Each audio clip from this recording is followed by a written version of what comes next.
ನೀವು right left Congress BJP ಅಂತ ಹೊಡೆದಾಡಿಕೊಳ್ಳೋರಲ್ಲಿ ಒಬ್ಬರಾದ್ರೆ ಈ ವಿಡಿಯೋ ನೋಡಲೇಬೇಡಿ. ಈ ವಿಡಿಯೋ ಕೇವಲ ಸತ್ಯ ಘಟನೆಗಳನ್ನು ಯಾವುದೇ ಪಾರ್ಶಿಯಾಲಿಟಿ ಇಲ್ಲದೆ ನಾನ್ ಬಯಾಸ್ಡ್ ಆಗಿ ತಿಳಿದುಕೊಳ್ಳೋರಿಗೆ ಮಾತ್ರ.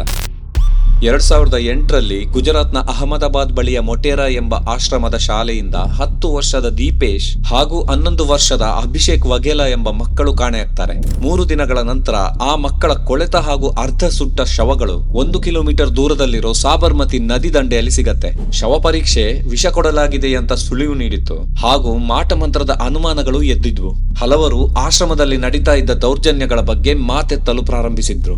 ಆ ಆಶ್ರಮ ಬೇರೆ ಯಾರದ್ದೂ ಅಲ್ಲ, ಆಸೂರಾಮ್ ಸಿರುಮಲಾನಿ ಹರ್ಪಲಾನಿ ಅಲಿಯಾಸ್ ಅಸಾರಾಮ್ ಬಾಪು ಎಂಬ ಸ್ವಯಂ ಘೋಷಿತ ನಕಲಿ ದೇವಮಾನವನದ್ದಾಗಿತ್ತು. ಈ ಮಕ್ಕಳ ಸಾವಿನ ಸುದ್ದಿ ಹಾಗೂ ಎಲ್ಲಾ ಅನುಮಾನಗಳು ಮಾಧ್ಯಮಗಳಲ್ಲಿ ಪ್ರಸಾರವಾಗತೊಡಗಿದ ನಂತರ ಅಸಾರಾಮ್ನ ಭಕ್ತರು, ಅಭಿಮಾನಿಗಳು ಹಾಗೂ ಹಿಂಬಾಲಕರು, ಧರ್ಮ ವಿರೋಧಿ ಶಕ್ತಿಗಳು ಮತ್ತು ಮಾಧ್ಯಮಗಳು ಸೇರಿ ನಮ್ಮ ಗುರುವಿನ ಪ್ರತಿಷ್ಠೆಗೆ ಕಳಂಕ ತರಲು ಯತ್ನಿಸುತ್ತಿದ್ದಾರೆ ಅಂದಿದ್ರು. ಆ ಮಕ್ಕಳ ಊರಿನ ಸಂಘಟನೆಗಳು ಸೇರಿ 2008ರ ಜುಲೈ 18ಕ್ಕೆ ಅಹಮದಾಬಾದ್ ನಗರವನ್ನೇ ಬಂದ್ ಮಾಡಿಸಲಾಗಿತ್ತು. ಆ ಬಂದ್ ಸಮಯದಲ್ಲಿ ಆಶ್ರಮದ ಹೊರಗಡೆ ನ್ಯೂಸ್ ಕವರೇಜ್ ಮಾಡಲು ಹೋಗಿದ್ದ ನ್ಯೂಸ್ ಚಾನೆಲ್ಗಳ ಪತ್ರಕರ್ತರ ಹಾಗೂ ಕ್ಯಾಮರಾಮ್ಯಾನ್ಗಳ ಮೇಲೆ ಅಸಾರಾಮ್ನ ಬೆಂಬಲಿಗರು ಲಾಠಿಯಿಂದ ಹಾಗೂ ಕಲ್ಲುಗಳಿಂದ ದಾಳಿ ಮಾಡಿದ್ರು. ಸಾವಿರಾರು ಅಸಾರಾಮ್ ಭಕ್ತರು ಬೀದಿಗಿಳಿದು ರಂಪಾಟ ಮಾಡಿ ಕಲ್ಲು ತೂರಾಟ ನಡೆಸಿ ಹಲವು ಕಡೆಗಳಲ್ಲಿ ಪೊಲೀಸರೊಂದಿಗೆ ಘರ್ಷಣೆಗಿಳಿದು ವಾಹನಗಳಿಗೆ ಬೆಂಕಿ ಇಟ್ಟು ರೋಡ್ ಬ್ಲಾಕ್ ಎಲ್ಲ ಮಾಡಿದ್ರು. ಅಹಮದಾಬಾದ್ನಲ್ಲಿ ಶುರುವಾದ ಗಲಭೆ ಸೂರತ್, ವಡೋದರ, ರಾಜ್ಕೋಟ್ ನಂತಹ ನಗರಗಳಿಗೂ ಹರಡಿತ್ತು. ಅಸಾರಾಮ್ ಬಾಪು ನಿರ್ದೋಷಿ ಹಾಗೂ ಅವರ ಆಶ್ರಮವನ್ನು ಯಾರು ಮುಟ್ಟಬಾರದು ಎಂಬುದಾಗಿತ್ತು ಅವರ ಆಗ್ರಹ. ನಂತರ 236 ಹಿಂಬಾಲಕರನ್ನು ಅರೆಸ್ಟ್ ಮಾಡಲಾಗಿತ್ತು. ಇನ್ನು ಅಸಾರಾಮ್ ಬಾಪು ಸತ್ಸಂಗ ನಡೆಯುವ ಸ್ಥಳದಲ್ಲಿ ತಾನು ರೆಕಾರ್ಡ್ ಮಾಡಿದ ಶಾಂತಿಯ ಸಂದೇಶವನ್ನು ಪ್ಲೇ ಮಾಡಲಾಗಿತ್ತು. ಆದ್ರೆ ಆ ಸಾವುಗಳನ್ನು ಒಂದು ದೇವರ ಪರೀಕ್ಷೆ ಅಂತ ಹೇಳಿ ಹೊಟ್ಟೆ ಕಿಚ್ಚಿನಿಂದ ನನ್ನ ವಿರೋಧಿಗಳು ಈ ಸಾವುಗಳನ್ನು ನನ್ನ ಮೇಲೆ ಹಾಕಿದ್ದಾರೆ ಅಂತ ಹೇಳಿದ್ದ. ಯಾಕೆ 2008ರ ಕಥೆ ಶುರು ಮಾಡಿದೆ ಅಂತ ಅನ್ಸಿದ್ರೆ ಸ್ವಲ್ಪ ತಡೀರಿ, ನಿಮ್ಗೆ ಎಲ್ಲ ಅರ್ಥವಾಗತ್ತೆ. ಯಾಕಂದ್ರೆ ಈ ವಿಡಿಯೋದಲ್ಲಿ ಹೇಳುವ ಪ್ರತಿಯೊಂದು ಘಟನೆಗಳು 100ಕ್ಕೆ 100 ಸತ್ಯ ಘಟನೆಗಳು. ಬೇಕಾದ್ರೆ ನೀವೇ ಸರ್ಚ್ ಮಾಡಿ ನೋಡಿ. ಇನ್ನು ಈ ಘಟನೆಗಳನ್ನು ಬೇರೆ ಯಾವುದಕ್ಕೂ ಮ್ಯಾಚ್ ಮಾಡಬೇಡಿ, ಆಮೇಲೆ ನಿಮ್ಮ ವಿವೇಚನೆಗೆ ಬಿಟ್ಟಿದ್ದು. ಬೈ ದ ವೇ, ಇದೊಂದು ಆಫ್ ಟಾಪಿಕ್ ವಿಷಯ. ನೀವೊಮ್ಮೆ ಸರ್ಚ್ ಮಾಡಿ ನೋಡಿದ್ರೆ 2008ರ ಜುಲೈ ತಿಂಗಳಲ್ಲೇ, ಅಂದ್ರೆ ಯಾವಾಗ ಆಶ್ರಮದ ವಿರುದ್ಧ ಟಿವಿ ಕವರೇಜ್ ಬಂದ್ಗಳಾಗಿದ್ವು, ಅದೇ ತಿಂಗಳಲ್ಲಿ ಅಹಮದಾಬಾದ್ನ 21 ಕಡೆಗಳಲ್ಲಿ ಸರಣಿ ಬಾಂಬ್ ಸ್ಫೋಟಗಳಾಗಿದ್ವು. ಇದನ್ನು ಇಂಡಿಯನ್ ಮುಜಾಹಿದೀನ್ ಎಂಬ ಭಯೋತ್ಪಾದಕರ ಗುಂಪು ವಹಿಸಿಕೊಂಡು ಇಮೇಲ್ ಕಳುಹಿಸಿತ್ತಂತೆ. ಸರಿ, ನಾವು ನಮ್ಮ ಸ್ಟೋರಿಗೆ ಮುಂದುವರಿಯೋಣ. ಸುಮಾರು 10,000 ಕೋಟಿ ರೂಪಾಯಿಗಿಂತಲೂ ಹೆಚ್ಚು ಆಸ್ತಿ ಅಂತಸ್ತು ಆಶ್ರಮಗಳನ್ನು ಹೊಂದಿದ್ದ ಅಸಾರಾಮ್ನ ಕಾಲಿಗೆ ದೊಡ್ಡ ದೊಡ್ಡ ರಾಜಕಾರಣಿಗಳು, ಮುಖ್ಯಮಂತ್ರಿಗಳು ಪ್ರಣಾಮ ಮಾಡ್ತಿದ್ರು. पूज्य आशाराम बापू के सानिध्य में पूज्य बापू के चरणों में आकर के बैठे हैं. आशाराम बापू जी के आशीर्वाद से, बापू के आशीर्वाद मुझे मिलते रहे हैं, स्नेह मिलता रहा है कि बापू के शब्दों में एक यौगिक शक्ति रहती है. मैं बापू के श्री चरणों में वंदन करता हूँ. ಮನೆ ಮನೆಯಲ್ಲಿ ಅಸಾರಾಮ್ ಬಾಪುವಿನ ಫೋಟೋ ಇಟ್ಟು ಪೂಜಿಸಲಾಗ್ತಿತ್ತು. ಸುಮಾರು 5ರಿಂದ 10 ಕೋಟಿ ಜನರು ಅಸಾರಾಮ್ ಬಾಪುವನ್ನು ಪೂಜಿಸುತ್ತಿದ್ರು. ಅವರ ಹಾಡಿಗೆ ಕುಣಿತಿದ್ರು. ಅಲ್ಲಿ ಅಸಾರಾಮ್ ಕೂಡ ಕುಣಿತಾ ಇದ್ದ. 2008ರ 2 ಮಕ್ಕಳ ಸಾವಿನ ದುರಂತ ಆಗಲೇ ಮರೆತು ಹೋಗಿದ್ರು ಜನರು. ಆದ್ರೆ 2013ರ ಆಗಸ್ಟ್ ತಿಂಗಳಲ್ಲಿ ಒಂದು 16 ವರ್ಷದ ಬಾಲಕಿಯ ತಂದೆ ತಾಯಿ ಡೆಲ್ಲಿ ಪೊಲೀಸರಲ್ಲಿ ಒಂದು ಕಂಪ್ಲೇಂಟ್ ರಿಜಿಸ್ಟರ್ ಮಾಡ್ತಾರೆ. ಅದರಲ್ಲಿ ತಮ್ಮ ಮಗಳ ಮೇಲೆ ಅಸಾರಾಮ್ ಬಾಪು ಅತ್ಯಾಚಾರ ಮಾಡಿದ್ದಾನೆ ಎಂದು ಆರೋಪಿಸಲಾಗತ್ತೆ. 5 ವರ್ಷಗಳ ಸುದೀರ್ಘ ತನಿಖೆ ಅಡೆತಡೆಗಳನ್ನೆಲ್ಲಾ ಕಂಡು 2018ರಲ್ಲಿ ಅಸಾರಾಮ್ನನ್ನು ದೋಷಿ ಎಂದು ಕೋರ್ಟ್ ತೀರ್ಮಾನಿಸಿ ಜೀವಾವಧಿ ಶಿಕ್ಷೆ ಘೋಷಿಸಲಾಗಿತ್ತು. ಕೇವಲ ಇವೆರಡೇ ಘಟನೆಗಳಲ್ಲ, ರೋಹಿತ್ ಎಂಬ 23 ವರ್ಷ ವಯಸ್ಸಿನ ಯುವಕ, ಅನೇಕ ಹೆಣ್ಣು ಗಂಡು ಮಕ್ಕಳ ಮಿಸ್ಸಿಂಗ್ ಕೇಸ್ಗಳು ಹಾಗೂ ಅಸಾರಾಮ್ನ ಮಗ ನಾರಾಯಣ್ ಸಾಯಿನ ಕೆಲವು ರೇಪ್ ಕೇಸ್ಗಳು, ಹೀಗೆ ಬಹಳಷ್ಟಿವೆ. ಅದರ ಬಗ್ಗೆ ಬಹಳಷ್ಟು ಇನ್ ಡಿಟೇಲ್ಡ್ ವಿಡಿಯೋಗಳು ಯೂಟ್ಯೂಬ್ ನಲ್ಲಿವೆ. ಹೆಚ್ಚಿನವು ಹಿಂದಿ ಭಾಷೆಯಲ್ಲಿದೆ. ಕನ್ನಡದಲ್ಲಿ ಡಿಟೇಲ್ಡ್ ಆಗಿ ವಿಡಿಯೋ ಮಾಡಬೇಕಾದ್ರೆ ಕಮೆಂಟ್ ನಲ್ಲಿ ಹೇಳಿ, ಅದಕ್ಕಂತಲೇ ಸಪರೇಟ್ ಆಗಿ ವಿಡಿಯೋ ಮಾಡಬೇಕಾಗತ್ತೆ. ಇವತ್ತಿನ ವಿಷಯ ಅಸಾರಾಮ್ನ ಭಕ್ತಿಯಿಂದ ಹಿಡಿದು ನ್ಯಾಯ ಸಿಗೋವರೆಗೆ ಹಾಗೂ ಅದರ ನಂತರ ನಡೆದ ಕೆಲವು ಘಟನೆಗಳ ಬಗ್ಗೆ. ಸೋ ದ್ಯಾಟ್ ನಿಮ್ಗೂ ಗೊತ್ತಿರಲಿ, ಕಾನೂನಿನ ಎದುರು ಯಾವ ದೇವಮಾನವನು ದೊಡ್ಡವನಲ್ಲ, ಯಾವ ರಾಜಕಾರಣಿಯೂ ದೊಡ್ಡವನಲ್ಲ ಅನ್ನೋದು. 2013ರಲ್ಲಿ ರೇಪ್ ಕೇಸ್ ರಿಜಿಸ್ಟರ್ ಮಾಡೋ ಕೆಲವೇ ತಿಂಗಳ ಹಿಂದೆ ಮಾರ್ಚ್ ತಿಂಗಳಲ್ಲಿ ಅಸಾರಾಮ್ ಬಾಪುವಿನ ಮಧ್ಯಪ್ರದೇಶದ ಆಶ್ರಮಗಳಲ್ಲಿ ನಡೆಯುವ ದೌರ್ಜನ್ಯಗಳ ಬಗ್ಗೆ ರಿಪೋರ್ಟ್ ಮಾಡಲು ಹೋಗಿದ್ದ ಎಬಿಪಿ ನ್ಯೂಸ್ ಚಾನೆಲ್ನ ತಂಡದ ಮೇಲೆ ಅಸಾರಾಮ್ನ ಭಕ್ತರು ಅವಾಚ್ಯ ಪದಗಳಿಂದ ನಿಂದಿಸಿ ಕಲ್ಲೆಸೆತ ಮಾಡಿ ಕುರ್ಚಿಗಳನ್ನು ಎಸೆದಿದ್ರು. ಅವರಲ್ಲಿ 23 ಜನರನ್ನು ಬಂಧಿಸಲಾದ್ರು.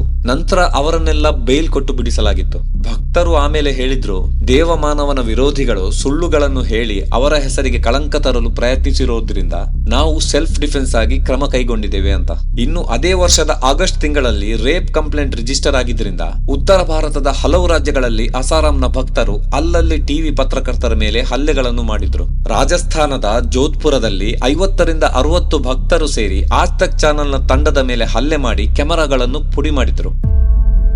ಹೀಗೂ ಒಂದು ಕಾಲವಿತ್ತು. ಪತ್ರಿಕೆಗಳು ಮತ್ತು ಮಾಧ್ಯಮಗಳು ನ್ಯಾಯದ ಪರವಾಗಿ, ಜನರ ಪರವಾಗಿ ಕೆಲಸ ಮಾಡ್ತಿದ್ದ ಕಾಲವದು. ಪೊಲೀಸರು ಭೋಪಾಲದ ಆಶ್ರಮದಿಂದ ಅಸಾರಾಂನನ್ನು ಕರೆಸಲು ಸಿದ್ಧರಾಗ್ತಿದ್ದಂತೆ ಭಕ್ತರ ಗುಂಪು ವರದಿಗಾರ ಮತ್ತು ಕ್ಯಾಮರಾಮ್ಯಾನ್ ಅನ್ನು ಗೇಟ್ನ ಒಳಗೆ ಎಳೆದುಕೊಂಡು ಹೋಗಿ ಲಾಠಿಗಳಿಂದ ಹಲ್ಲೆ ಮಾಡಿ ಅವರ ಕೈಕಾಲುಗಳನ್ನು ಫ್ರಾಕ್ಚರ್ ಮಾಡಿದ್ರು. ಅಸಾರಾಂನ ಪರ್ಸನಲ್ ಕೇರ್ ಟೇಕರ್ ಶಿವ ಮತ್ತು 13 ಇತರರನ್ನು ಸ್ಥಳದಲ್ಲೇ ಬಂಧಿಸಲಾಗಿತ್ತು. ಹೊರಗಡೆ ಪ್ರೆಸ್ ಕಾನ್ಫರೆನ್ಸ್ ನಡೀತಾ ಇರುವಾಗ ಪತ್ರಕರ್ತರ ಹಾಗೂ ಪೊಲೀಸರ ಮೇಲೆ ಮೊಟ್ಟೆ, ಟೊಮೆಟೊಗಳನ್ನು ಎಸೆದು ಜೈ ಬಾಪು ಘೋಷಣೆಗಳನ್ನು ಕೂಗಲಾಯಿತು. ಅಲ್ಲಿ ಮಾತ್ರ ಶಾಂತಿ ಸಾರುವ ಸಂತನ ಭಕ್ತರು ಫುಲ್ ವೈಲೆಂಟ್ ಆಗಿದ್ರು. ಜೆಡಿಯು ನಾಯಕ ಶಿವಾನಂದ್ ತಿವಾರಿ ಅಸಾರಾಂನ ಅಂಧಾಭಿಮಾನಿಗಳ ಹಾರಾಟವನ್ನು ನೋಡಿ ಅಸಾರಾಂ ಬಾಪುನನ್ನು ಇಮಿಡಿಯೇಟ್ಲಿ ಅರೆಸ್ಟ್ ಮಾಡಬೇಕಂತ ಕರೆ ಕೊಟ್ರು.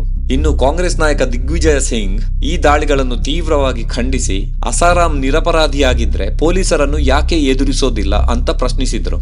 ಇಲ್ಲೊಂದು ಟ್ವಿಸ್ಟ್ ಇದೆ. ಅಸಾರಾಂನ ಬೆಳವಣಿಗೆಗೆ ಒಂದು ಟೈಮ್ನಲ್ಲಿ ಇದೇ ದಿಗ್ವಿಜಯ ಸಿಂಗ್ ಕಾರಣವಾಗಿದ್ರು. ಮುಂದೆ ಹೇಳ್ತೀನಿ ಅದರ ಬಗ್ಗೆ. ಸೆಪ್ಟೆಂಬರ್ 1ಕ್ಕೆ ಅಸಾರಾಂನ ಬಂಧಿಸೋದಕ್ಕಿಂತ ಮುಂಚೆ ಆತನ ಭಕ್ತರು ಹಲವು ಕಡೆ ಪ್ರೊಟೆಕ್ಷನ್ ಸ್ಕ್ವಾಡ್ ತರ ಮಾಡಿಕೊಂಡು ರಕ್ಷಣೆಗೆ ಇಳಿದಿದ್ರು. ಪೊಲೀಸರು ಎಲ್ಲಿ ಹುಡುಕಿ ಪಿನ್ ಪಾಯಿಂಟ್ ಮಾಡಿದ್ರೋ ಅವರು ಇನ್ಫಾರ್ಮೇಶನ್ ಕೊಟ್ಟು ಅಲ್ಲಿಂದ ತಪ್ಪಿಸ್ತಿದ್ರು. ಕೆಲವು ಕಡೆ ಪೊಲೀಸರು ಬರದಂತೆ ರೋಡ್ ಬ್ಲಾಕ್ ಕೂಡ ಮಾಡಿದ್ರು. ಆ ಟೈಮ್ನಲ್ಲಿ ದಿನಪತ್ರಿಕೆಗಳಲ್ಲಿ ಸನಾತನ ಧರ್ಮದ ವಿರೋಧಿಗಳು ಅಸಾರಾಂ ಬಾಪುನ ಮೇಲೆ ಸುಳ್ಳು ಆರೋಪ ಮಾಡ್ತಾ ಇದ್ದಾರೆ ಅಂತೆಲ್ಲ ಫುಲ್ ಪೇಜ್ ಜಾಹೀರಾತು ಕೊಟ್ಟಿದ್ರು. ಈ ಜಾಹೀರಾತುಗಳಿಗೆ ಲಕ್ಷಗಟ್ಲೆ ಹಣವನ್ನು ಭಕ್ತರ ಹೆಸರಿನಲ್ಲಿ ಅನಾನಿಮಸ್ ಆಗಿ ಪೇ ಮಾಡಲಾಗಿತ್ತು. ಹೋರಾಟಗಾರರ ಹಾಗೂ ಮಕ್ಕಳ ಹಕ್ಕು ಗುಂಪುಗಳ ಕಾರ್ಯಕರ್ತರಿಗೆ ಬೆದರಿಕೆ ಕರೆಗಳು, ಮಧ್ಯರಾತ್ರಿ ಭೇಟಿಗಳು, ಹೆದರಿಸೋದು ಎಲ್ಲ ನಡೆದಿತ್ತು. ಇನ್ನು ಮಹಿಳಾ ಭಕ್ತರ ಮಾತಾ ಸಮೂಹ್ ಎಂಬ ಗುಂಪನ್ನು ರಚಿಸಿ ರಾಜಕಾರಣಿಗಳ ಬಳಿ ಹೋಗಿ ಶಾಂತಿಯಿಂದ ಶಕ್ತಿ ಪ್ರದರ್ಶನ ಮಾಡಲಾಗಿತ್ತು. ಅಸಾರಾಂ ಭಕ್ತರ ಯುವ ಘಟಕದ ಕಡೆಯಿಂದ ಈ ಆರೋಪಗಳು ಕಾಂಗ್ರೆಸ್ನ ಷಡ್ಯಂತ್ರ ಅಂತೆಲ್ಲ ಆರೋಪಿಸಿ ಪ್ಯಾಂಪ್ಲೆಟ್ಸ್ ಗಳನ್ನು ಹಂಚಲಾಗಿತ್ತು. ಅರ್ಥಾತ್ ನಕಲಿ ದೇವಮಾನವನನ್ನು ರಕ್ಷಿಸುವ ಎಲ್ಲಾ ಸರ್ಕಸ್ ಮಾಡಲಾಗಿತ್ತು ಅವತ್ತು. ಯಾವ ರಾಜಕಾರಣಿಗಳು, ಮಂತ್ರಿಗಳು, ಮುಖ್ಯಮಂತ್ರಿಗಳು ಅಸಾರಾಂ ಬಾಪುನ ಆಶ್ರಮಕ್ಕೆ ಹೋಗಿ ಸತ್ಸಂಗದಲ್ಲಿ ಪಾಲ್ಗೊಂಡು ಸ್ಟೇಜ್ನಲ್ಲಿ ಡ್ಯಾನ್ಸ್ ಮಾಡಿ ಭಾಷಣ ಮಾಡಿ ಬಂದಿದ್ದಾರೆ ನಿಮ್ಗೆ ಗೊತ್ತಾಗಿದೆ. ಇನ್ನು ಯಾವ ರಾಜಕಾರಣಿಗಳು ಅಸಾರಾಂ ಬಾಪುನ ಪರವಾಗಿ ಹೇಳಿಕೆಗಳನ್ನು ಕೊಟ್ಟಿದ್ದಾರೆ ಮತ್ತು ಬೆಂಬಲವನ್ನು ನೀಡಿದ್ದಾರೆ ಅನ್ನೋದನ್ನು ನೋಡೋಣ. ಓವರ್ ದ ಇಯರ್ಸ್ ಮುಖ್ಯವಾಗಿ ಬಿಜೆಪಿಯ ಹಲವು ನಾಯಕರು ಅತ್ಯಾಚಾರ ಪ್ರಕರಣದಲ್ಲಿ ಶಿಕ್ಷೆಗೊಳಗಾದ ಸ್ವಯಂ ಘೋಷಿತ ದೇವಮಾನವ ಅಸಾರಾಂಗೆ ಬೆಂಬಲ ಕೊಟ್ಟಿದ್ರು.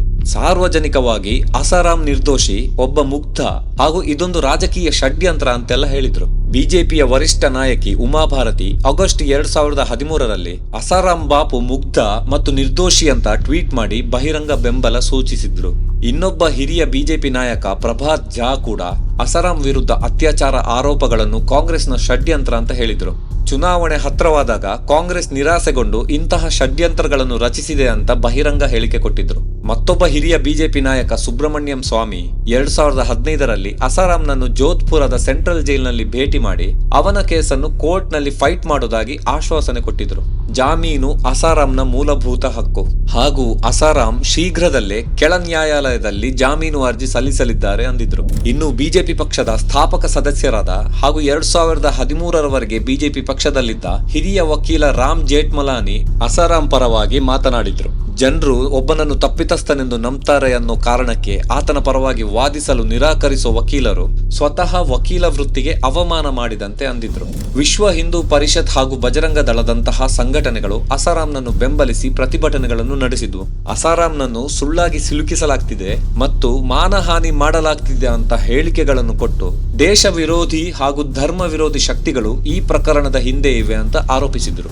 ಅತ್ಯಾಚಾರದಂತಹ ಘೋರ ಆರೋಪಗಳ ಮೊದಲು ರಾಜಕೀಯ ವಲಯದಾದ್ಯಂತ ಅನೇಕ ರಾಜಕಾರಣಿಗಳು ಅಸಾರಾಂನೊಂದಿಗೆ ಸಂಬಂಧ ಹೊಂದಿದ್ರು. ಯಾಕಂದ್ರೆ ಅಸಾರಾಂನ ಹಿಂದೆ ದೊಡ್ಡ ಸಂಖ್ಯೆಯ ಅನುಯಾಯಿಗಳಿದ್ರು. ಇದರಲ್ಲಿ ಬಿಜೆಪಿ ಮತ್ತು ಕಾಂಗ್ರೆಸ್ ಎರಡರ ಪ್ರಮುಖ ನಾಯಕರು ಸೇರಿದ್ದಾರೆ. 2000ನೇ ಇಸವಿಯ ಒಂದು ವಿಡಿಯೋದಲ್ಲಿ ಆಗ ಗುಜರಾತ್ ಬಿಜೆಪಿಯ ಪ್ರಧಾನ ಕಾರ್ಯದರ್ಶಿಯಾಗಿದ್ದ ನರೇಂದ್ರ ಮೋದಿ ಅಸಾರಾಂನ ಭಕ್ತರ ಸಭೆಯಲ್ಲಿ ಅವನನ್ನು ಹೊಗಳಿ ಭಾಷಣ ಮಾಡಿದ್ರು.